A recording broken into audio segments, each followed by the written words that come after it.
Hi, and thank you for joining us for the State of Leadership, Simple and Beyond. This is the third, no, it's not, it's the fourth Thursday. It's the fourth Thursday, which means that it is book club day. That is Robert Hilliard. I am Whitney Wiley, and we are going to be talking about the book Leading with Soul today. And Robert's got the book up. It is by Bolman and Deal. If you haven't gotten your copy and haven't read it, you absolutely must. It's a great read. And Robert is going to lead us in the discussion on the book today. So, Robert, take it away. Yeah, you know, this was interesting, Whitney. This is my third time reading this book. The first time was when we were in grad school. We had to read the book as part of our required reading. The second time, I really enjoyed it, and the second time, I read it because I thought there were some really good ideas in it, and I wanted to experience them without the pressure of reading the book under time constraints. Or because someone told you that you had to. Or you had to do it. The third time I read the book, this time around, I read it for a couple of, we had the book club. I thought it would be a great addition to the books that we have on our list. But also I wanted to discover why I liked it so much. So I read it, and we'll talk a little bit about that toward the end of today's show. But I want to talk about just the book right now, and I'll ask you some questions about it. So Okay. really the background of this book is that it's the story of a leader. His name is Steve. And Steve has hit a wall in his career. He doesn't know he's a high achiever. He's usually very good at what he does, but he's hit a wall in his career. He doesn't know how to move forward. And his boss recommend that he work with a spiritual guide. Now, it's really interesting because the first time I read it, I didn't catch that she's a coach whose niche is helping leaders bring spirituality to their job, but because they refer to her as a spiritual guide, but she's really a coach. And her name is Maria. And it really follows Steve's journey as he meets her when he first sets out. He is not too happy, doesn't know why he has to travel way upstate to meet this weird person who's supposed to help him with his spirit. And so they talk about that. And those are the two main characters. And what I really liked about the book is that they tell you that it's a leadership book that teaches its lessons through story. Yeah. Which is unique. A lot of times we have books that we read, and you and I have read tons of leadership books. A lot of them talk a lot about theory, talk about application, but I don't want to use the word dry, but they're dry, right? They're dry. There's not a story attached here. There may be some anecdotal things in there, but it's usually just, you read it and you're like, oh my gosh, when am I going to get to the stuff that I really need? Now, this book is a story and it keeps you engaged. And I really like that about it. And then the authors come in every 3 or 4 chapters to give you, they're called interludes, where they come and they explain what it is going on in the story and what you've just read. So I like it because it follows that story format and it keeps you engaged, and you get really invested in the characters. So I want to ask you the question, why do you like it so much? I would agree with you. The fact that it's a story and that we go on this journey with Steve and have this opportunity to sort of feel what he's feeling, right?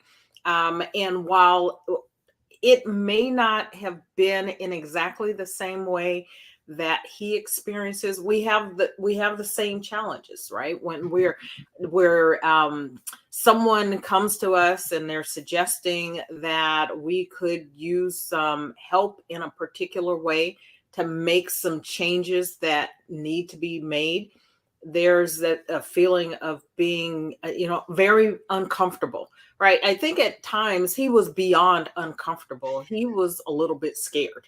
You explained it. He goes up to, she's up in the mountains somewhere, very remote, hours from wherever he is. And he has no clue why he's going there. And it's just really cool to see him go from a place where he has no clue to he has clue, and then he's now the guy, right? His journey is he becomes the guide for others, and it's really cool to watch his transformation and to think about our own transformations um, as we are taking this journey with him. Yeah, you know, I'm glad you put it that way, because it's something that we all can relate to. Many times I know I have been put in situations where I may have been struggling or reluctant to admit that I'm struggling. Mm-hmm. And I have someone who's astute enough and wise enough to pull me over to the side and say, hey, look, it looks like you're struggling. Here's how I think you can benefit from working with another person. And usually when that happens, I have to tell you, and this is something that we talk about, people, we just don't like change. So Yes. the first thing that we do is we reject it. I'm fine. There's nothing wrong with me. They're making this up. They don't. The other part of that, we don't like it when people can see what's going on True. on the inside, right? Because we think that no one knows what I'm thinking. A lot of times we are really projecting what it is that's going on the inside. And so, yeah. And so I think that was, really eloquently put by you. And the second part of this, and I'm going to go through, I always have some notes when I do the book things. The second part of the concepts. And I remember reading this the first time going, okay, so leading with soul, what is this about? Is she going to be, teaching him things while playing James Brown records in the background? See, you had your own fear about it. Exactly. Right? Like, what's going on here? But she explains, and he has those questions too. What soul? And she says, it's who you are. It's, your being. It's who you are, who you think you are. And spirit, which a lot of us use interchangeably with soul, is how you express who you are. So it's really giving him the opportunity to discover who he is and how to express who he is on the job.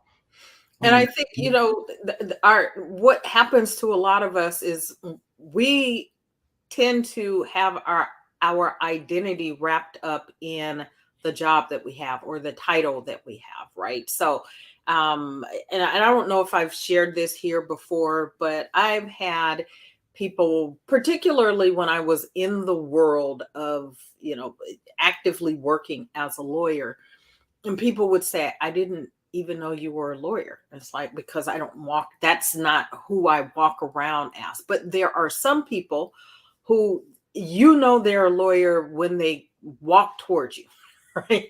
And then the minute they open their mouths, and everything they share with you is about that.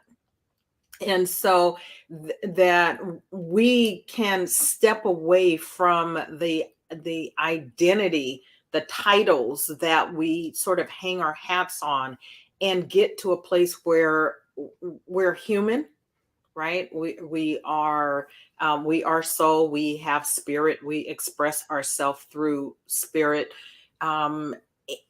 and that we can move forward with heart and still do the things that we believe that leaders do, or that lawyers do, or doctors do, or CEOs, or whatever it is, that they're not disconnected, right? And that we can show up with our full authentic selves, and not just this piece that we think is the piece that is what gets people to respond to us, particularly in leadership roles, right? We're going through life thinking it's the title, it's the authority that I hold because of the title that gets people to do what I want, or move the way I want. And in reality, it doesn't have to be that way. Yes, you can wield power and do it that way, but you can do it, I would say, auto-magically, right? And sort of have it work for you in a more effective way by tapping into who you are. And that starts with getting in touch with your heart, right? And it could have been titled Leading with Heart as much as Leading with Soul. Really, you're right. And it was really about him connecting with who he is at his core, his authentic self. And what I loved about it, and I'm going to go a little out of sequence and come back to the concepts, is, Maria gets him, and a really good teacher, a really good guide, a really good coach will get you as soon as they see you. Right? And so to connect to what you're saying about Steve is he's struggling because his whole identity was wrapped up in his job. And if the job isn't going well, then who am I? Exactly. So well, if I don't have my job, then then I'm nothing. If I can't do this job the way I think I should, then who am I? And she asks him this a really brilliant question. She goes, do you like where you are? Because she senses his resistance, and he says, not as much as I used to. And so then her final question, which is brilliant, she goes, what changed? And it really starts him to really think about his circumstance and what led to him being where he's. And a lot of times we're not paying attention. Correct. And he wasn't paying attention to what was going on in his life that led him to the point of being stuck. And so I think it's right around there. And of course, we're not going to tell you the entire book because we want you to go buy the book and read it. But it's right around there. She starts talking to him about gifts that a leader can give to their team.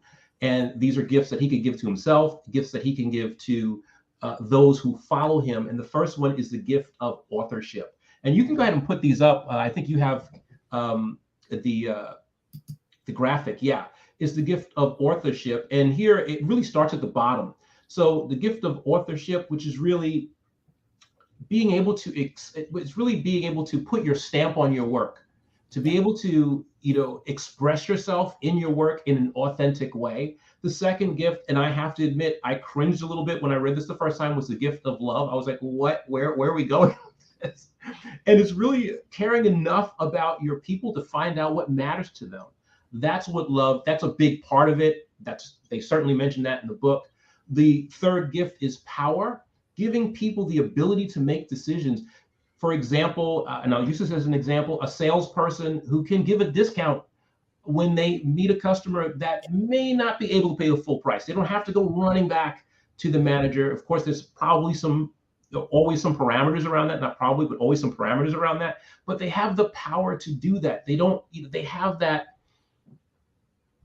autonomy to make those decisions. And a lot of leaders are sometimes, I should say, reluctant to give power to the people on their team, the people that follow them. I worked in an organization like that where everything was so tightly bottled up that you had to go to the leader for everything, and the leader had to go to the CEO for everything. So there was no autonomy there.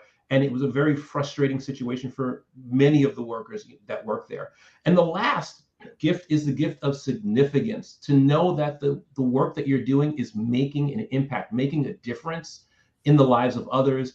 And with that, building community in your job, in your business, so that you all can make an impact outside of the business, in the world at large, or in the system, as we say on the show. So that's really the graphic for the 4 gifts. And I think I can't be certain about this. I think Steve had the same reaction to the gift of love that I did when I first heard it. Was, oh, where's she going with this? It's interesting that you say that, because before our graduate program and reading this book, right? So we went to grad school, got our master's degrees at St. Joseph's University, which is a Jesuit university. And the sort of super simplified version of this, the leadership philosophy of the Jesuits is rooted in love. Right. And so when by the time I got to St. Joseph's, I had actually come from an undergraduate program at a different Jesuit university. So I had that sort of as a foundational basis of what Jesuit philosophy is about leadership. And so I wasn't nearly as taken back that as you are. And I think the other thing is sort of an inherently male, female, masculine, not so much male, female, but masculine, feminine approach to leadership is that a feminine approach to leadership would be more rooted in love, right? And empathy. And a lot of the concepts that we talk about here on the state of leadership that have not historically been thought to be part of what leadership is about, right? Leadership historically has been much more masculine in approach, more command and control. And over, time, it's evolved away from that.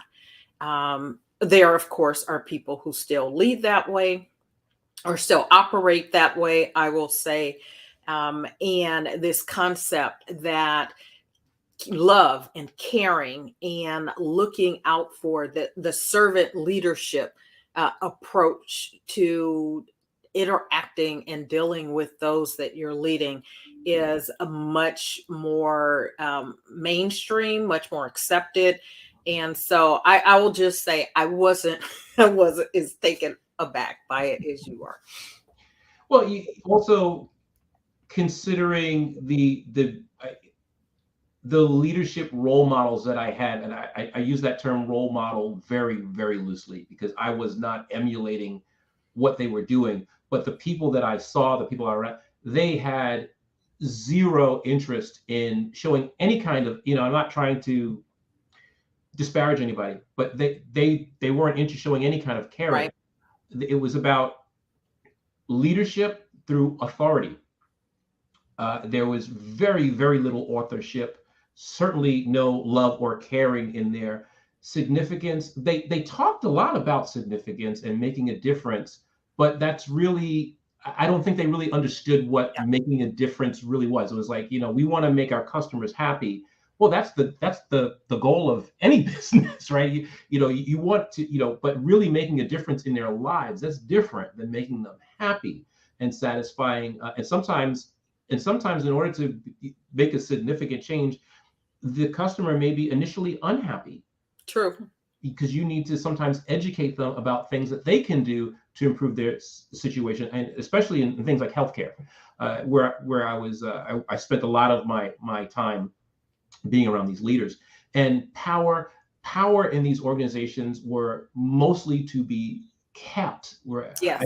They did not share power. They did not want anybody to have any kind of autonomy because they felt that if they give power, it somehow weakens them. Right. And so these were concepts that I was reading and looking at and going, I don't really see this in my organization at the time I was reading it. And the second part of that was, I wondered how they would react if I introduced it. Of course, I never did. Because I had a situation before that where I gave a book to my director and simply would go in there and watch it sit on his credenza for 7 months until I eventually took it back and he didn't even know I took the book back. So they were not interested in, they were like, this is what I do. This is how I did it. Yeah. I'm successful. I don't want to learn anything else. But then they would come to you when they got stuck. Right. I don't know, but they didn't have the awareness that Steve had. And part of that is because Steve had a really good sponsor in the book. His name is John, and he's the one that sends him to Maria because he knows Maria very well. They worked together in a previous life. And what's really interesting, I want to say something about the power, and then I want to tap on your comment about Steve, but the power, and this happens in the book, that you find that when you actually give power, right, under the right circumstances, in the right environment, your power is actually multiplied. It can be exponentially increased rather than decreased. And the concept of holding on to power is a lack mentality, right? Sure. Where it's, if I don't hold on to power, I won't have power, rather than particularly when it is with the authorship, right? Giving people a sense of ownership and autonomy, and saying that, what is it that you want to do, right? And then you can use the power. I give you the power that you need to do and own what it is that you're trying to do, right? And that takes, it takes time. Steve didn't get it right first time, right? And so it is something to certainly, I think that part of his journey really reflected a lot of the experiences that I'd had in organizations that I'd been in. Which makes the book that much even better, because you can actually see a lot of parallels. I've seen them in the various jobs that I've worked in, and you say that you have as well. The other thing that the authors do a very good job of is clarifying the difference between authorship and power, because some people get them confused. And I'm not going to do that. I would love for people to read the book and report back to us what they think. So I'm just going to dangle that carrot out there. But so they sometimes get confused, and they clarify that very well. The question I want to ask you, Whitney, is what was your favorite part of the book?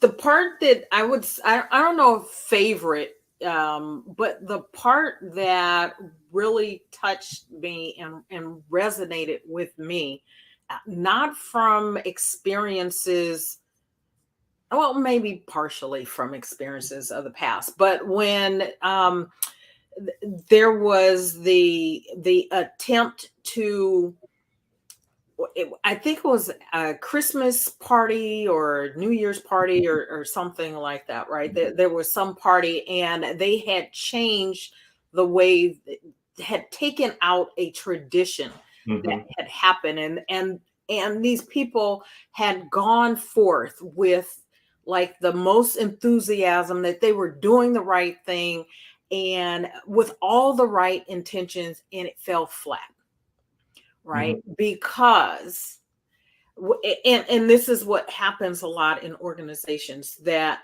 the leadership will decide to do something, again, maybe with the best of intentions, but they do it in a vacuum, right? They do it from a siloed position of sort of their ivory tower, right? And don't take into account the other things that go into it. So their attempt to do something that was really great just fell flat.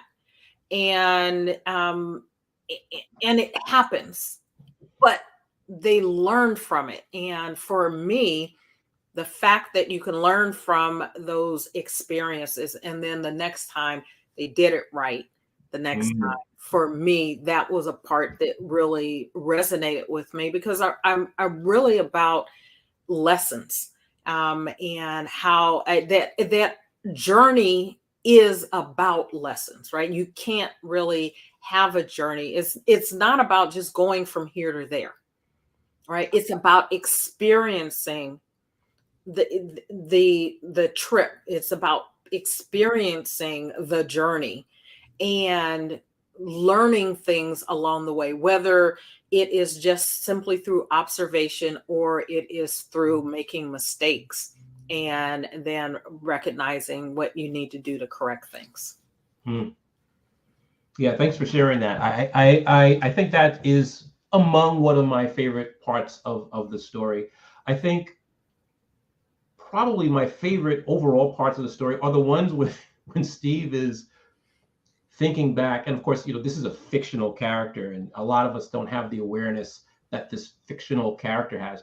But he's thinking back on his first impressions of Maria and how far he's come. I always like, that fact that, we should always go back and look at our journey and he looks at his journey, and of course, this is not a real person. I wish it were, but it's not. But he's like, Oh, it's a lot of real people. it's true, it's true. But he's thinking, I can't believe I was this way. Yeah. And because now he has a completely different relationship with this spiritual guide slash coach that he now trusts and he's opened up to, and he can share his successes, he can share his challenges, he can share his failures with, and he can learn from them because he's being open, transparent, and vulnerable with this person. And her approach to him, it's with him is always, okay, well, what did you learn from that? And ask really good questions to get him to make the connections on his own. And that was going to be the other part that I was going to say, is that I love that aspect where she's not telling him. I don't think she ever tells him once what his problems were, right? Or what was wrong with him. It was always through a question, allowing him to draw the wisdom that is already right. He has the answers. He has all the answers.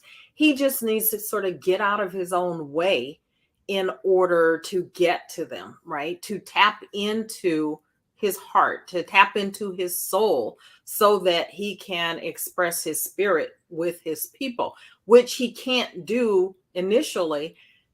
Because the other part is you mentioned, in his reflections, right? He's reflecting on his interactions with her.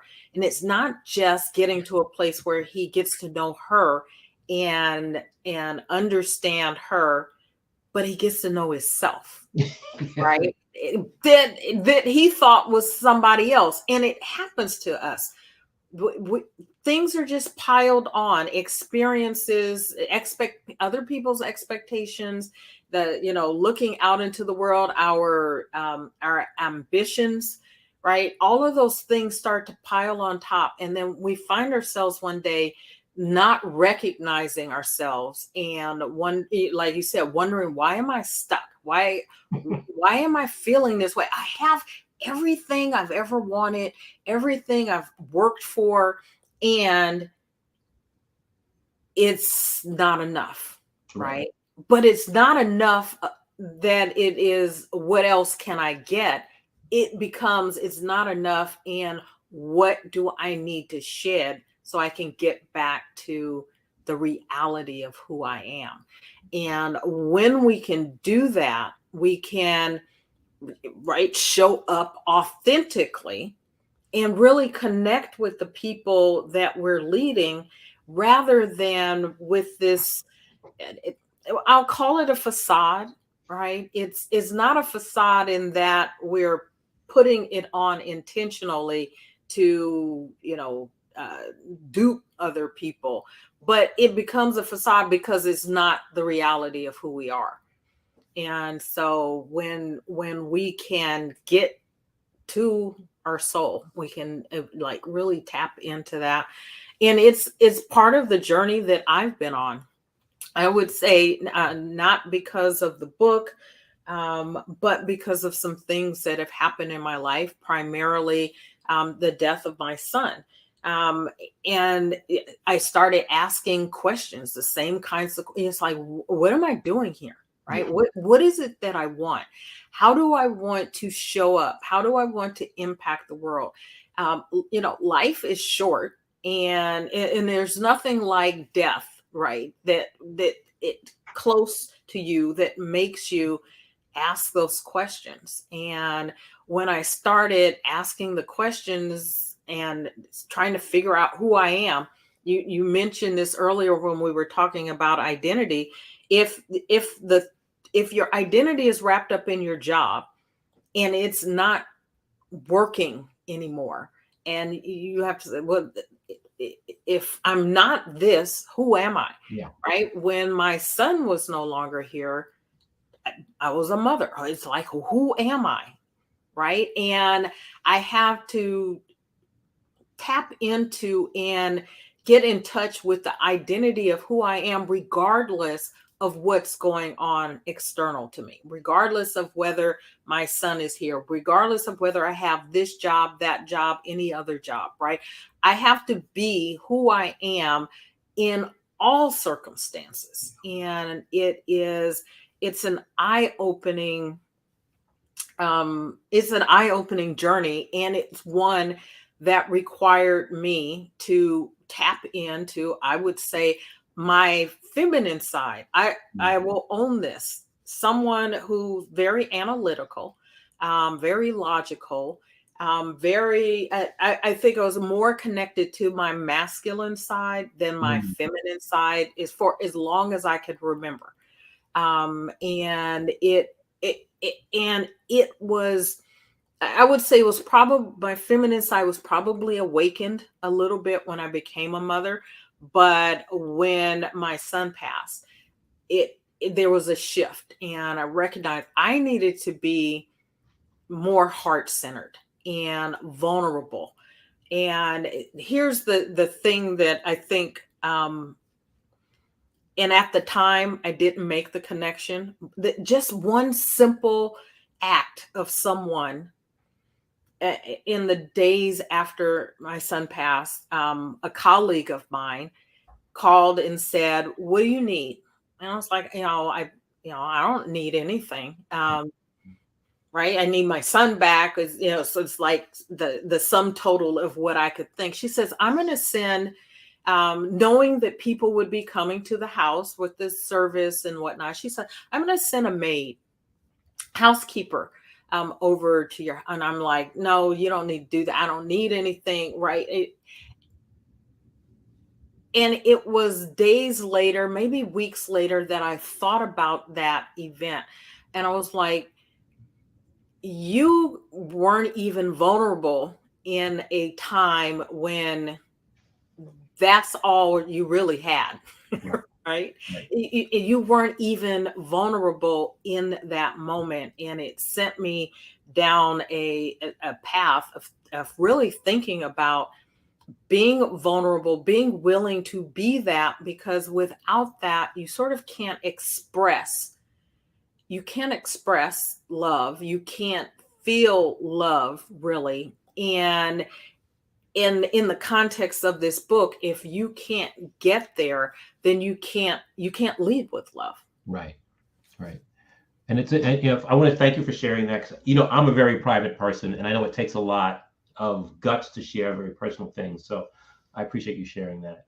And and that person gave you the gift of love, right? Yeah, absolutely. Yeah. Absolutely. And that's the amazing thing about the book, is you can see how those things, how they apply to your life. You may not have known it at the time, but when you read the book, you're like, "Oh wow, I experienced that." So thank you again for sharing that. The other thing that I find really, really impressive about the authors of this book, knowing that people will have lots of questions, is that they answer lots of questions at the end of the book. I believe they have 18, if I counted them correctly, 18 questions from the people that have written in and shared some of the questions, and they answer those questions. And I'm just going to talk about four of them. One is, what makes this book different from other leadership books? We kind of answered that a little bit today. They have a little different take on it. It incorporates a lot of what we said. The second one is, how can you use the book to have conversations with friends and colleagues? Because they want people to share the concepts of these books, just like we're doing right now, of this book, I should say, like we're doing right now, and have a conversation about how you can apply it, how the book has it changed you, has it not changed you. Another question they ask, and this was the one that was really applicable to me, was, how can I lead with soul when I work in an organization that restricts everything That's I so do? less.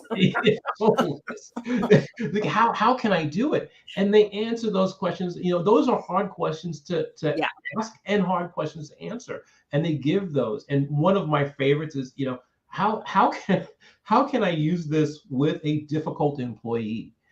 Because it's great to think that you're gonna read a book and it's going to give you these amazing leadership concepts, and you go and, you know, you get struck by a bolt of lightning and you're going to use them and everything's going to be great. And that's not always the case. When you introduce these concepts to people in your team, there's always going to be resistance because, like we say, people always, most likely 99% of the time, will resist change, especially if you have been an absent leader. You just kind of mailing it in every day, and then all of a sudden you show up and you're like, hey, you know, I care about you. They're like, okay, what's the catch here, right? You know, the saying I have is, if I walked up to somebody and gave them $1 million, they'd be like, what do you want me to do? No, it's your money. Just take it and run. Yeah, that's not a good way to go, right? Yeah. So that's one of the things I really liked about the book. So it's at the end of the book, they give you a tons of Q&A, and, you know, it's just really, really helpful. And now for I think the $100,000 question, if I figured out why I like the book so much. So so before we go to that, Whitney, anything you want to add to what I said? You know, no, I enjoyed the conversation. I am glad that you made the recommendation for the book. I had not read it again since grad school. And it definitely reminded me and I'll say this week I was training. So I contract with a training company. I was doing some training. And, you know, I think this was flowing through me as I was training this week. And sometimes it's challenging to train people who are sent to training rather than voluntarily. They're voluntold. Right. And I was blessed this week with trainees who wanted to be there, were definitely servant leaders, and we had an opportunity to talk about some of the concepts here. It was not my place to make this as a recommendation for them, but I could incorporate, because I was in the throes over the last couple of weeks of being, you know, ensconced in reading the book. So I think it sort of was permeating through me, and it was a vibe that was definitely felt, particularly with people that I could feel this is the way they want to lead, right? The servant leadership came up as a concept, and wanting to be examples and to lead with love, basically, is what was said. So it was good timing and fortuitous timing, and I'm glad you selected it. Thank you. Thank you. So with that, we're going to answer the big question, why I like the book so much. And if you could put up that last graphic, I'm going to talk about this. So I don't know why I didn't catch this the first two times I read it, but the book, I think they may even mention it someplace in the book, because I certainly didn't, you know, I didn't stumble upon this on my own. I read it in the book somewhere, but they base Steve's journey on the hero's journey. And I've heard this described in as little as 3 different parts, as many as 12. You know me. Which do you think I like, Whitney? You know I like the 12-step version. I was going to say that, but I wanted you to say it yourself. So the first part of it is you have the ordinary world, and, you know, you see the ordinary world is you see the person in their natural, for lack of a better word, habitat, and that is Steve driving up the mountain to meet his spiritual guide, and all his thoughts and, why am I doing this? This is ridiculous. And then you have, after that, you have the call to adventure. So you have the call to adventure, which was Maria essentially challenging him, saying, look, you know, there's something wrong. You know, something has changed. What was it? How are you going to move forward from here? And so, you have that call to action. And then, of course, the person rejects it. They reject it. And so that's Steve, really struggling with this whole concept of soul and spirit and love. Yuck. All these things that just he wasn't feeling at the time. And then, so that's the refusal of the call. And then you get to meet the mentor. And although she's there in the beginning of the book, he really doesn't meet her until he starts having some, her in her essence. He starts asking her some questions about her life, and she starts answering those things. And then he really, truly meets her. And then he crosses the threshold, which is the fifth part of that. He crossed the threshold. And so the hero commits because the mentor has given him some insight, just enough to get their confidence going. They cross the threshold and they start on the journey. And then they have tests and trials. And that's very clearly illustrated in the book. They have test trials, they meet allies, and they meet some enemies, people that, sometimes they meet frenemies, right? So people that work against them, but all the while they're learning because they have their mentor as their guide to help them. Yeah. To help them take a look at these tests and to just really parse out the lessons that are being learned as they embark in this journey. And then the part of the right around where it says that helper and challenges and temptations, there's something called, some people call it the approach to the innermost cave. And now it was clearly illustrated, if you're a fan of Star Wars, that was in The Empire Strikes Back. They literally go into a cave. So that was a template for that movie as well. And this is the part of the journey where the hero and the guide gather their supplies. They can see off into the distance, their destination. They know that's the place where their trial is really going to take place. So they may need a map. They may need somebody else to join them that knows the terrain there. They need their provisions. They're getting ready. And then they go and they get to this place, and that's when they have the trial or the ordeal. That is where they are thrust into the fire. And if the hero is successful, they gain a reward. And that reward in the book are the gifts, the 4 gifts, that we talked about: authorship, love, power, and significance. And then they have these gifts or the reward or power in many of the stories that we read. They start returning home. So they start to return home, the road back, and they are now, they say resurrected, reborn, and then they have the final battle or the final trial. They got the power through that ordeal, and now they're using it for the task for which they set out on their journey for, and then they return home, triumphant. So that's one of the reasons why the book, and this is so funny because I started thinking about this. I'm like start reading, oh yeah, this is the hero's journey. I'm like, oh, okay, this is Star Wars, this is Lord of the Rings, this is the Hunger Games, it's Harry Potter, it's every, if you take this template, have some fun with it. You'll watch a movie and you can start to see how people have used this for generations and use it to create stories. And so that was the big answer to my questions. Like, duh, it's like Star Wars, but for leaders. The leader wars. Leader wars, yeah. Which is really funny. I had a conversation with this. This is really, I'm going to tell on myself a little bit because I mentioned the Hunger Games. I was working in an organization, and I was the OD consultant there. I was embedded in the organization. I worked there for many years, and one of the leaders asked me, I don't understand why people don't help each other here. I said, because this is the Hunger Games. I said, you don't help people here. You have to get to the top.